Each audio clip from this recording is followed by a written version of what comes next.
Good morning students, Eklavya academy senior secondary school की संस्कृत के online classes में आपका स्वागत है। विद्यार्थियों, मेरा प्रकरण वर्ण जो है उसमें हमने पिछली कक्षा में पढ़ा था। वर्ण टॉपिक के अंतर्गत वर्ण किसे कहते हैं, वर्णों के प्रकार, स्वर और व्यंजन, और उसमें हमने सबसे पहले स्वर लिया था जिसमें मैंने ऋस्व, दीर्घ और प्ल्युत ये तीन आपको पढ़ाए थे, ठीक है। और इनके बारे में बताया था कौन सा ऋस्व है, कौन सा दीर्घ है और कौन सा प्ल्युत है। तो अब हम क्या करेंगे बच्चों कि एक इस स्वर टॉपिक में ही एक नई चीज़ जो है मैं आपको बताना चाहती हूँ। क्या बता रही हूँ इसमें कि ये जो ए है, इसमें स्वर में ए भी आता है, ओ भी आता है, ऐ भी आता है और औ भी आता है, ये चार आते हैं, ठीक है। तो ये दीर्घ स्वर हैं, किंतु ये दो स्वरों के मेल से बनते हैं। दो स्वर जब आपस में मिलेंगे तो एक नए स्वर का जन्म होगा।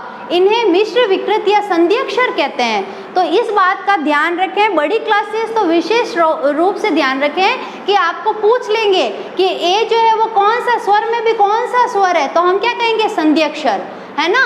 ओ कौन सा है, संध्यक्षर। ऐ कौन सा है, संध्यक्षर। औ, इसको औ पढ़ेंगे, इसको क्या कहेंगे, संध्यक्षर। कैसे, जैसे देखो बच्चों, अ और ई मिलके क्या बना है, ए, ओके। सेकंड, अ और उ मिलके क्या बना है, ओ। तो ये गुण स्वर है। गुण स्वर का मतलब गुण संधि में क्या होता है, ई का ए, उ का औ। आगे हम संधि टॉपिक में इसको क्लियर करेंगे, ठीक है। तो ये इसको गुण स्वर भी कहते हैं, किसको, ए और ओ को। नेक्स्ट जो है अ, धन अ, ए, इससे मिलके क्या बना है, ऐ। इसको क्या पढ़ेंगे, ऐ। यानी कि अब तक तो ए बना था, लेकिन ए के साथ में अ मैं जोड़ देती हूँ तो ऐ बन जाता है। अ के साथ में मैं ओ को जोड़ देती हूँ तो क्या, औ बन जाता है। और वृद्धि संधि में भी वृद्धि होती है ना, ऐ, औ। तो ये क्या होगा, वृद्धि स्वर। तो इसको तो कहेंगे गुण स्वर, इसको कहेंगे वृद्धि स्वर। एक नई चीज स्वर में मैं आपको बता रही हूँ, ठीक है।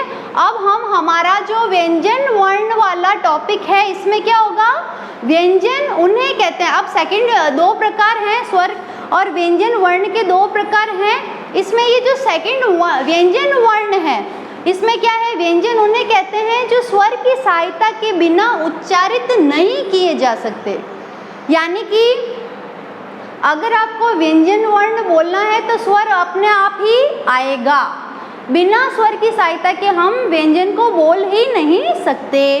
तो जैसे कैसे, जैसे कि फॉर एग्जाम्पल मैंने बोला क, तो पीछे क्या आ गया, अपने आप ही आ गया। और अगर मैं सिर्फ अ ही बोलूं तो उसमें स्वतंत्र है वो, उसमें और कोई वर्ण का बीच में इंटरफेयर नहीं हो रहा है और कुछ नहीं सुनाई दे रहा, अ ही दे रहा है। तो स्वर तो स्वतंत्र है, परंतु व्यंजन जो है वो बिल्कुल भी स्वतंत्र नहीं है।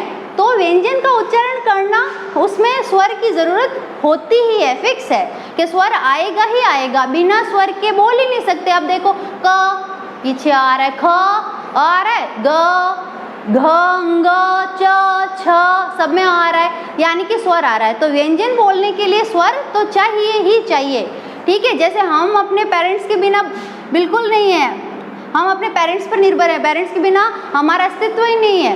तो उसी प्रकार से व्यंजन का स्वर के बिना कोई अस्तित्व नहीं है, मतलब वो पूरी तरीके से उस पर डिपेंड है। अब देखिए, व्यंजन का उच्चारण काल अर्धमात्रा काल है। अर्धमात्रा यानी वो बोलने से ही आधी मात्रा का काल है। जब इसमें मैं अ डालूंगी, जैसे ये क है ना, इसके नीचे अलंत्यम है, अब मैंने इसमें क में अ डाला, तब ये कहीं जाके क पूरा बना है, ठीक है। नहीं तो ये हलंत्यम वाला है, आधा ही है। तो व्यंजन के हिसाब से तो इसका उच्चारण काल अर्धमात्रा काल है, ठीक है। जिस व्यंजन में स्वर का योग नहीं होता उसमें हलंत्यम का चिन्ह, ये हलंत्यम का चिन्ह आप जानते हैं, है ना, ऐसा ही है, बिल्कुल लगाते हैं। ये देखो, ये सब में हलंत्यम है। तो ये आधा क है, आधा ख, आधा ग, आधा ग, ठीक है। मैंने एक शब्द लिखा क्यारी, क्यारी में आधा, ये वाला, ये आधा क, ये वाला ही क है, आधा, ठीक है।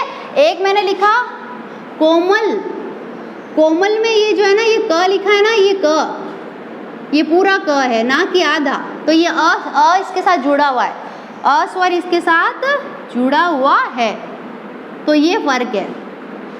ये चीज आपको पता होनी चाहिए। तो व्यंजन यानी हलंत्यम का चिन्ह, यानी वो अभी आधा ही है, अर्ध है, अर्ध। अब देखो, हम आगे चल रहे हैं इसी टॉपिक को, तो समझ में आ गया। परीक्षा में पूछेंगे कि व्यंजन का मात्रा काल कितना है, तो अर्ध ही लिखना है आपको, ओके। जिस व्यंजन में स्वर का योग नहीं होता, जिस व्यंजन में स्वर का योग नहीं होता उसमें हलंत का चिन्ह लगाते हैं। जैसे क, ख, इसको आधा बोलेंगे, आधा क, आधा ख, आधा ग, आधा, ये इसमें नहीं लिखना, अभी मैंने समझाया आपको, ठीक है। अब व्यंजन की संख्या कितनी है बच्चों? 33। जैसे स्वर की कितनी थी? 13। उसी प्रकार से व्यंजन की कितनी है? 33, 33, ये फिक्स है। अब इसमें व्यंजन के हम भेद पढ़ रहे हैं ना, तो फर्स्ट इसका पहला भेद है स्पर्श, दूसरा है अंतस्थ, तीसरा है ऊष्म। नाम से हमको ध्यान रखना है क्या? स्पर्श यानी कि हमारी जीवा जो है जब इन वर्णों का उच्चारण करेगी तो मुख के किसी भी भाग से स्पर्श करेगी, वो कैसे हम आगे पढ़ेंगे। अंतस्थ यानी अंदर से वर्ण आ रहे हैं, और ऊष्म यानी वर्ण तो अंदर से ही आ रहे हैं, पर ऊष्म यानी गर्म वर्ण, है ना।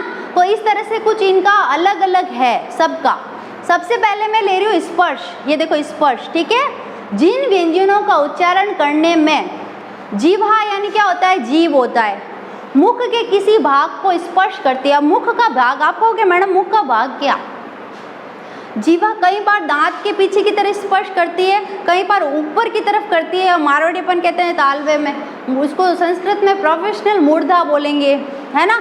कभी है ना दांत के पीछे की तरफ टच करती है, त बोला तो जीभ दांत के पीछे यहाँ टच करती है।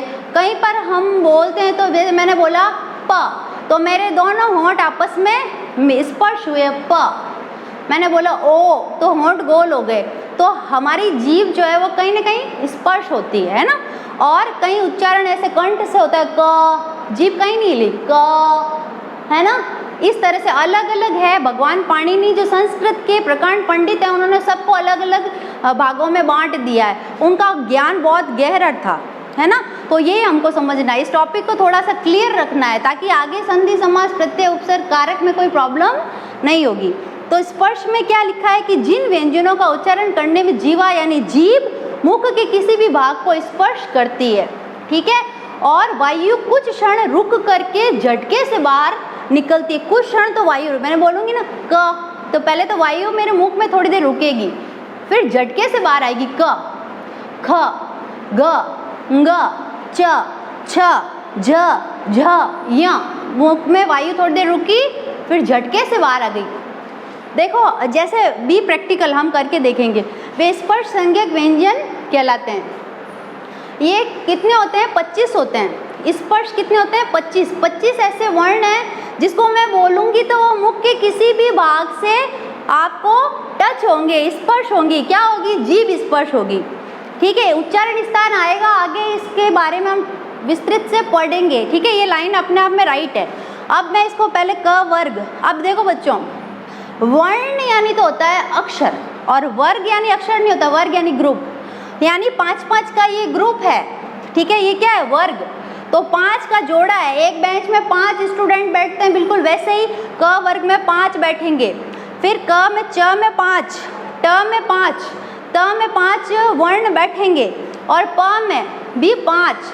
तो कुल मिला के 5 और 5 मतलब 25 हो गए, ठीक है। और इसको सही सीक्वेंस में लिखना जरूरी है। क, च, ट, त, प। देख लो, क, च, ट, त, प।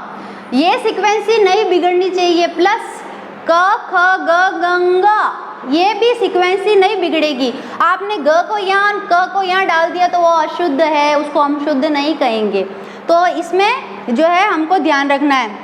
तो आइए इसके नीचे देखो, हलंत्यम है यानी ये आधा है। अब मैं इसमें अ डालती हूँ तो ही ये पूरा होगा। तो व्यंजन हमेशा क्या होता है? आधा। तो हम इसको बोलते हैं, सबसे पहले क वर्ग है तो क, ख, ग, ग, च, छ, झ, झ, य, ट, ठ, ड, ढ, ण, त, थ, द, ध, न, प, फ, ब, भ, म, ठीक है। तो ये सारे क्या होंगे? स्पर्श, यानी मेरी जीभ जो है वो मुख में इनको उच्चारण करते समय किसी न किसी भाग से स्पर्श होगी।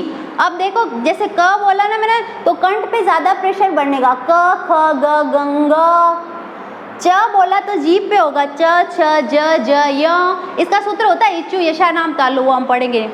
और ट जो होगा ना, हमारी जीभ ऊपर टच करेगी, ऊपर है ना ये मुर्दा, यहाँ आप बोल के देख सकते हैं, ट, ठ, जीभ गोल होगी, ऊपर टच होगी, ट ठ ड ढ ण, हुई ऊपर टच, है ना।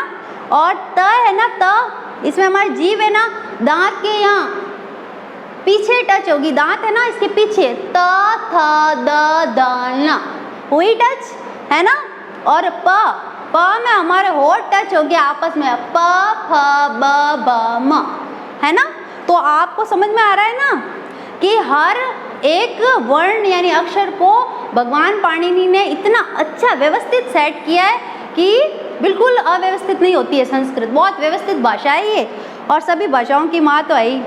तो आज का हमारे मैंने सिर्फ आपको स्पर्श क्लियर कराया है, सीक्वेंसी से याद करना आपको। कल हम अंतस्थ और ऊष्म के बारे में पढ़ेंगे। बहुत बहुत धन्यवाद।